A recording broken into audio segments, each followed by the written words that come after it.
Hello, podcast listeners. We know podcasts are a great way to catch up on a program that you may have missed on KSJE, and it's provided as a free service of this radio station. But you know, KSJE is now listener supported, and so while you enjoy this podcast, we hope that you'll also take some time to join KSJE.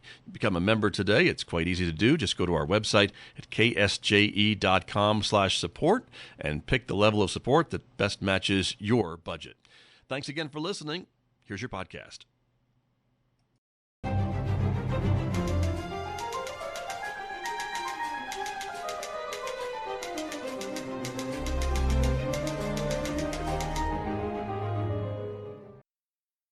Welcome back to Right on Four Corners. I'm your host, DelSheree Gladden. I am an author of over 30 published novels and a ninth grade English teacher. And on this week's episode, I have a Colorado writer, Kevin T. Jones, and he is going to be talking about his book, A Quick Trip to Moab, Insurrection in the Wilderness. Kevin, go ahead and introduce yourself. Oh, hi. Thanks, DelSheree. Yeah, I'm Kevin Jones. I'm an archaeologist and a writer, and I live in southwest Colorado. A Quick Trip to Moab is my most recent novel. Came out just about 2 years ago in February 2022. And I'm very proud. It was a finalist for a Colorado Book Award for 2023 in general fiction. And it's been an interesting time having this book out, and I'm really enjoying it. So thanks for having me on your show. Well, thanks for letting me have a chance to read the book and chat with you about it. I was able to read it over the holidays and really enjoyed it. It was really fun, and it brings up a lot of interesting topics that I think are very relevant to today's world, and we'll dive into that. But first, give our listeners just kind of a brief sense of what the book is about. Well, the book, the general storyline of the book is there's a fellow, an average citizen, driving from Salt Lake City to Moab. He's going down there to pick up a piece of artwork that he's purchased and is having framed for his wife's birthday. And he finds out some people have started a protest in the San Rafael Swell, which is about halfway between Salt Lake City and Moab.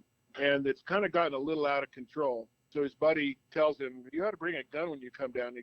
He's like, no, what? He goes, yeah, just in case. Anyway, he heads down towards Moab.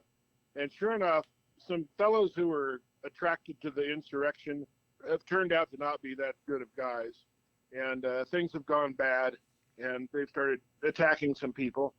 And our hero, Stan, just happens to get caught up in it. He stops along the way to let his dog use the bushes, and he gets dragged into it. He ends up helping a couple and being chased through the wilds by some of these guys. So it gets very exciting very quickly.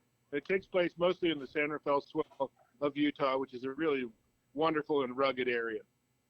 Wonderful. Well, thank you for giving us that overview of the story. Now, our listeners will know what we're talking about once we dive in. So, obviously, with your background in archaeology, I can see that being an inspiration for the setting and some of the aspects of the story. So tell us a little bit about your career and how that played into your inspiration for setting the story here and working some of those archaeological elements into the story. Sure. I actually grew up in national parks. My dad was a national park ranger, and I lived in western Colorado when I went through high school. Actually, Rangeley, if any of you know what Rangeley is, kind of a sister community of Farmington, very, very much an oil and gas area of western Colorado. Then I went to college at Colorado State University, and then worked as an archaeologist for a few years and decided I wanted to go to graduate school. So I went to graduate school at the University of Utah and got my PhD there. And I ended up spending my career as state archaeologist of Utah, and left that about 10 years ago and concentrated on writing. I published an anthropological novel when I first started publishing. It's based on hunter-gatherers I lived with in South America when I was doing my dissertation research, people who had just come into peaceful contact with the Europeans and Paraguay in the area. And their stories were so compelling, I wrote them into a novel, which I'm very proud of, called The Shrinking Jungle. And then subsequently, I published a book of essays along with some photographs by Lane Miller of ancient rock art around Utah, and called Standing on the Walls of Time. which is a beautiful book. And as I said, I wrote the essays. Then I decided to write this book, A Quick Trip to Moab. And I wanted to do a couple of things here. I wanted to write something that was a kind of a compelling read, that like something that the reader might pick up and feel like keeping going, not get bored with it. I wanted to have some strong characters. I wanted to have an accurate depiction of the land, because I've worked in that area and I love it. And it is rich with archaeological resources, and that's clearly a part of the setting for the book itself. And I wanted to have a balanced view of the wilderness issues, because, it's not always clear cut what's the best use of some of these lands. And, lots of people will land on one side or the other just without any discussion. And I think there's a little bit more nuanced way we can look at some of those issues, both pro and anti-wilderness. So I tried to pack all those things into the book, and I'm pretty happy with the way it turned out. Yeah, I think you did a nice job of bringing together all of those different elements. It was interesting because I've driven through Moab many times, going up to see family in Salt Lake, or, just traveling in general. I've never really spent a lot of time in the area. It's kind of one of those places I was like, oh, I should spend more time there. There seems to be lots of really great, interesting things. But mostly, I was aware of it for the outdoor recreation side of it. I have friends who go up there with their OHVs, and I was aware there was biking trails and things like that. That's kind of what I knew the area for, mainly. And so it was really interesting to read about the different archaeological factors that are there, because I really wasn't aware that it was so rich in the rock art and the different ruins that remain, which I guess that should have occurred to me, because this whole Four Corners area has a lot of really wonderful history in that realm. But yeah, that just was something that I wasn't really aware of. And so that was really neat to learn more about and see where those conflicts could definitely originate from with the people in that area who are involved in the recreation business versus people who are using the land for other purposes, for oil or for preserving those areas. There's definitely a lot of viewpoints that come into play, a lot of economic factors as well. And in the midst of this high action adventure, you're bringing in a lot of those and making some good points that can bring up some discussion, which I really enjoyed, because some of those areas, like I said, I wasn't very knowledgeable about. So it was really nice to learn more, but to see multiple viewpoints presented in the story as well. Well, I'm glad I had that reaction, because a couple of the characters actually had time to discuss some of those issues as they're stuck out in the wilderness, and they have some conversations about the pluses and the minuses of different views on wilderness preservation, and I think it's worth having that conversation. I could have easily written it to be totally pro wilderness or totally anti wilderness, but I chose to write it in a way that gave balance to that conversation. I did. And I think that's such an important way to present some of this information, because people, like you said, can easily just fall on one side or the other, and that's their viewpoint, and they're going to stick to it. And I think we see a lot of that in today's world on many topics of either, that's the perspective they've grown up with, or they work in one field or industry or the other. And people today, it seems like a lot, not everybody, tend to kind of shut down once they get that ideology or perspective fixed in their mind. And it can be really difficult to have those conversations, especially to keep them civil and productive. Oh, I agree. And one of the things that I did was, and it's really spurred on by a couple of things that have happened in the last few years in this area. First of all, there was the Bundy situation down in Nevada, where the Bundy family protested the BLM, trying to kick their cows off of BLM land because they hadn't paid their grazing fees. And they were having a protest. And what happened was, in addition to the protest, all kinds of people showed up carrying their guns and ready to fight the federal government. They didn't, they couldn't have cared less, I think, about grazing right, but they were ready to battle, and it kind of got the thing out of control. There were pictures in the news of these guys high-powered rifles aiming them at federal, and it was just like, that's crazy. That's not a grazing rights protest. That's something a little bit different.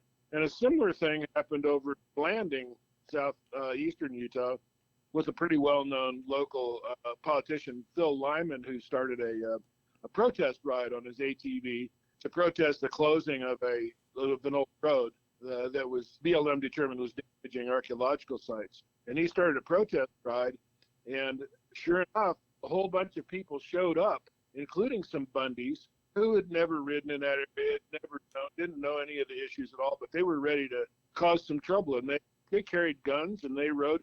And the original plan was just to ride to the edge of the closed area in protest. And all these guys that showed up went on beyond it and carried it on in a little bit more of a ridiculous fashion. So that's what happened in this situation in my book, that these people have a legitimate protest and they go out to protest the closure of these roads, but a whole bunch of other people show up who want to take it to another level. And I think that happens a whole lot. That happens on any kind of a protest. All of a sudden some people show up who want to throw bricks, who want to carry guns, who want to start a fire. They're not interested in the issue so much as they want to cause some excitement. So that's kind of where the protest gone bad happens in my book.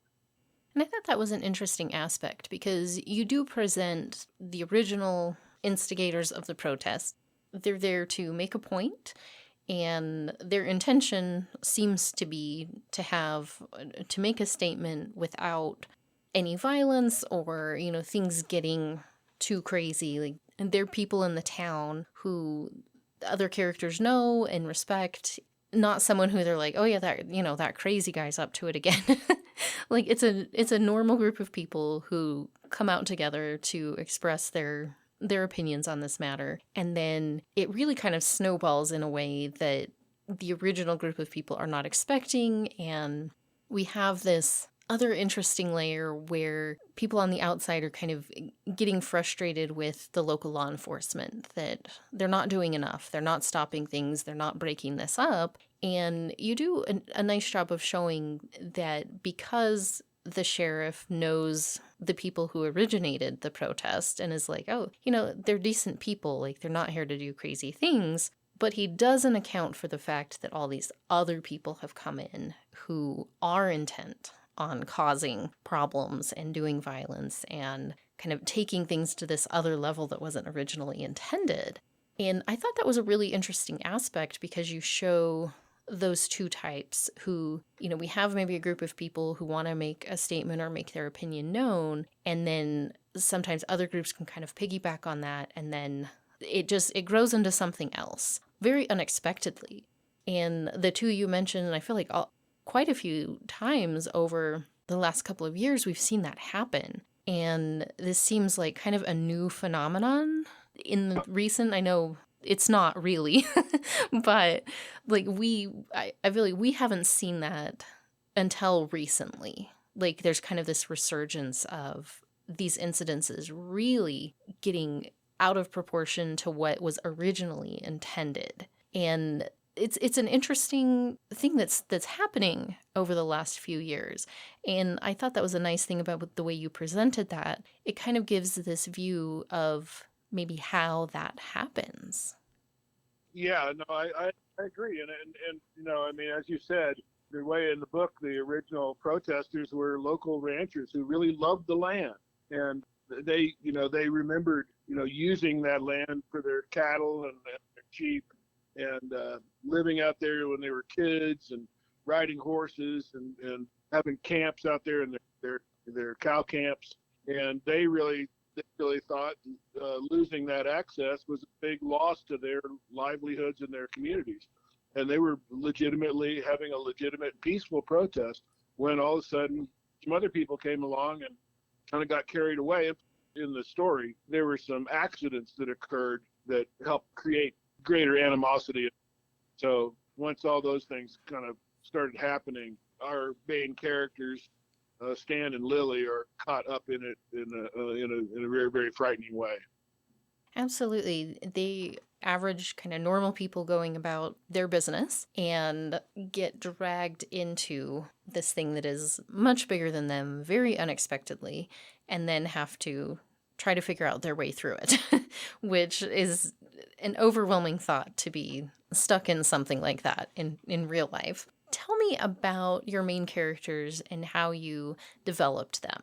Before the story starts, Stan and Lily do not know each other and come into contact in quite a dramatic fashion, and then have to rely on each other throughout this story. So I was curious what your process was, how you went about choosing your characters and then developing them as you went through the process of writing the story. Sure. I'll have to tell you that I started writing this story basically as a short story, because I have a little group of writers that I write with, and I tried to write something compelling story, and it just kept getting long. And the characters developed. I didn't really have a blueprint for any of the characters. I didn't have a plan. They just sort of, it's interesting when I'm writing fiction that they kind of develop on their own. You write a scene and you're writing a scene of some conversation, and all of a sudden they're saying things that I hadn't planned out but are interesting. You're trying to think from the perspective of another person. But yes, those characters are, and frankly, the character is probably close to someone I know, because he's a geomorphologist and has worked in the area, so he knows the terrain, and he knows the archaeology. Whereas Lily is a truck driver from Kentucky, and they wind up together, and between their skills, Stan knows the region and knows the geography, knows where he can find water and stuff like that. And Lily actually knows how to hunt and take care of herself. And she is a real tough girl. She's a runner. And her husband is killed early on in the story, and she doesn't wilt and cry about it. She gets up on her feet and wants to make a go of it, and ends up being the strong character. She's the hero of the story, along with Speck, Stan's dog. So Lily, the truck driver, and Speck, the dog, are the two heroes who save the day for everyone. And I was going to bring up Speck. I think it's funny when you're talking about like readers and viewers and media, you can push pretty far in stories, but when you have an animal, the first question is the animal okay at the end? And I was telling my boyfriend Chris about reading this book, and that was his question. He's like, does the dog die? So I had to reassure him, because Speck was a wonderful character, and I enjoyed the different aspects that he brought to the story as well. Yeah, she gets right in the middle. She actually does get, I think she gets shot in the ear a little bit, but yeah, that's one of my favorite parts of it. The dog just seems to be at the right place, the right time, do anything, heroic like Lassie, like kind of tell them what's going on, but she does run out and distract the bad guys a time or two, and is always there. So yeah, that's a fun part of it. I'm a big lover of dogs, and the last thing I'd want to do is have Speck get in the story. So yeah, there's a lot of confusion among everyone here, because Stan and Lily, they're out in the wilderness. They don't know what's going on. They don't know the politics of what's going on at all. Even the leaders of the protests are not really sure of what's going on, because these other guys have broken away from the main protest, and they don't know what's going on. So I introduced a character of one of the reporters, Liz Nunez, a TV reporter, who basically figures everything out and is filing these news reports. And that's how the reader kind of gets an idea of what's going on. It helps you understand the circumstances that's going on and surrounding all these people, whereas the people in the story, not all of them understand it completely, including one of the guys who's one of the protesters, Shumway, who is kind of one of their enforcers, who's gone out to try and catch Lily and Stan, and he does, but it turns out he's a real good guy, and he's been carried along by these kind of bad guys, and he kind of finally figures it out and goes and reports them to the authorities. So he turns out to be, he's a scary guy that comes and captures Stan and Lily, but he turns out to be a guy who saves the day. So I've tried to make it so those characters are complex and believable. And I've done that. I think so. Yeah, I think it was an interesting development with a lot of the characters where they kind of start out in really an idealized or a little bit naive perspective of things in a lot of ways, from some of the protesters to Stan. At the beginning, he's kind of like, his friends telling him about what's going on, and he's just like, oh, it can't be that bad. Like, he doesn't take it as seriously. Because I think, like a lot of us, you're kind of like, well, people are generally reasonable. It's not going to get that crazy. And I think some of the protesters were the same way of like, no, we're out here to make a point. We're going to stand our ground, not realizing how other factors coming in could really change this into something else. And you see those changing viewpoints over the course of the story, and how as their worlds widen and they see more of what's going on, you're really kind of forced to confront some of those aspects and make some choices and decisions. And I liked that, the quote unquote bad guys weren't static. They underwent development as well, even though, we don't get to know them as much. They're not on the page to the same extent that Stan and Lily and Speck are. But we still get that development, which I think is really important in the antagonistic characters, to have more to them than just they're, the villain or the problem or the source of conflict in the story, and only our heroes need to develop and change and grow over time. I think that really adds more interest and complexity to the story, so I enjoyed seeing that. Yeah, good. It does make it more realistic because, truthfully, we're all complex characters, and we all have more going on than just kind of a one-sided picture of who we are. Exactly. Well, and you brought up as well that you have the reporter character filing stories. And I thought that was an interesting structural element, that every so often we take a break from the main characters and we get either a news article in the paper or TV, and it gives the reader a glimpse of what's going on in the wider world. And then we get to contrast that with our main characters and what they don't know. And I really liked that structure because I think it made a good point of showing that, when you're in the middle of something and that's all you're focused on, and you're kind of insulated in, like they are out of contact with the outside world. They have no way of knowing for sure what's going on. But I think people in general get that way. They isolate themselves either physically or through only looking at one information source or only talking to people who agree with them, that we miss so much of what else is going on in the world and other ideas and perspectives. And so I thought that was a really nice element for the story, but in a broader context, I thought that made a great point of how people can do that to themselves unintentionally and really miss some important aspects of a big problem, like who's in charge of determining what to do with the land. Because there's, like you said, there's a lot of different ideas and debates on that. Oh, I agree. I agree with you completely.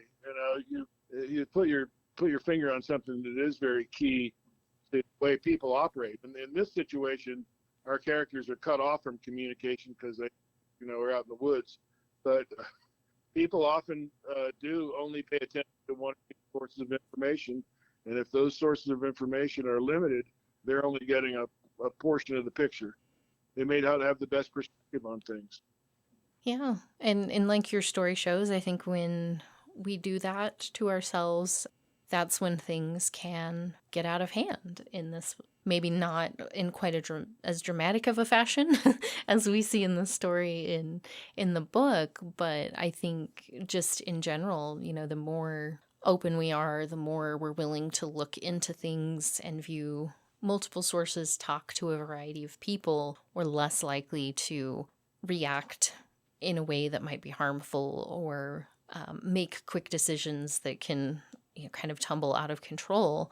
And I think that's just a good way presenting it in story fashion to get people to, maybe take a step back and think, am I doing this in some way in my life? And maybe how can I adjust how I'm looking at something or how I'm interacting with people or the world to, make sure that we're getting a better view of a situation before diving into a course of action or a reaction that can maybe go not quite the way it was originally intended and cause harm in some way.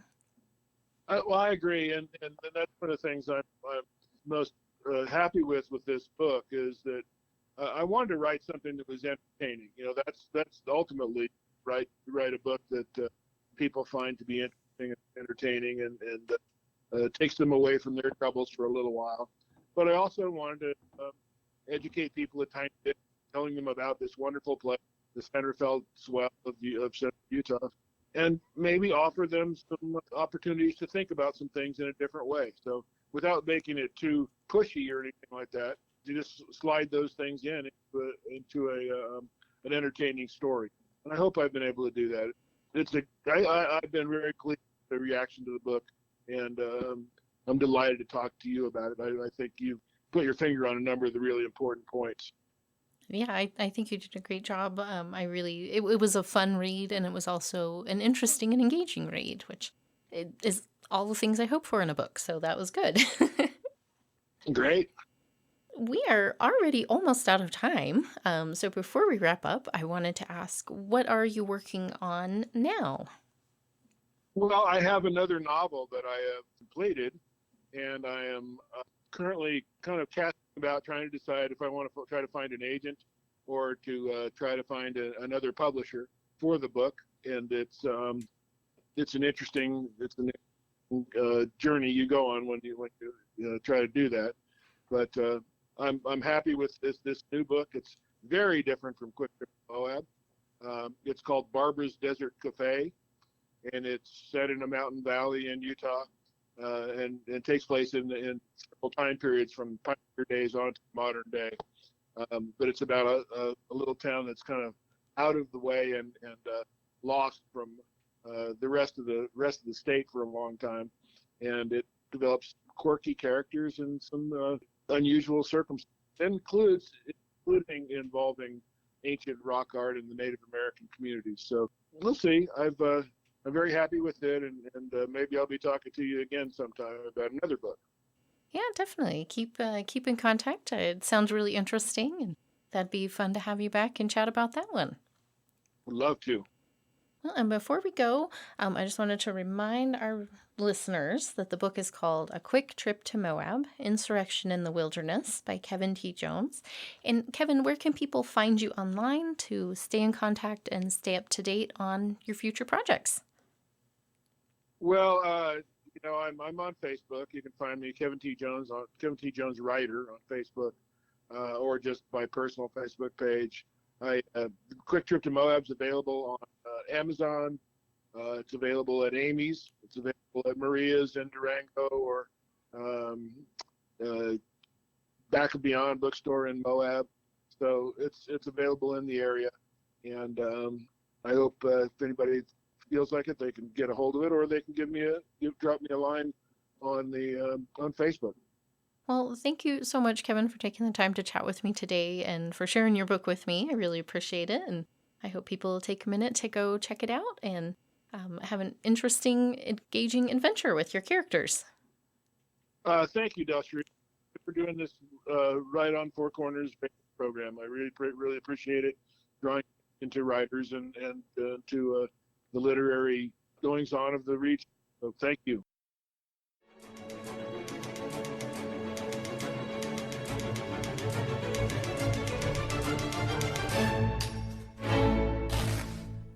Did you enjoy that podcast? We hope that you did. And if you did, share it with your friends.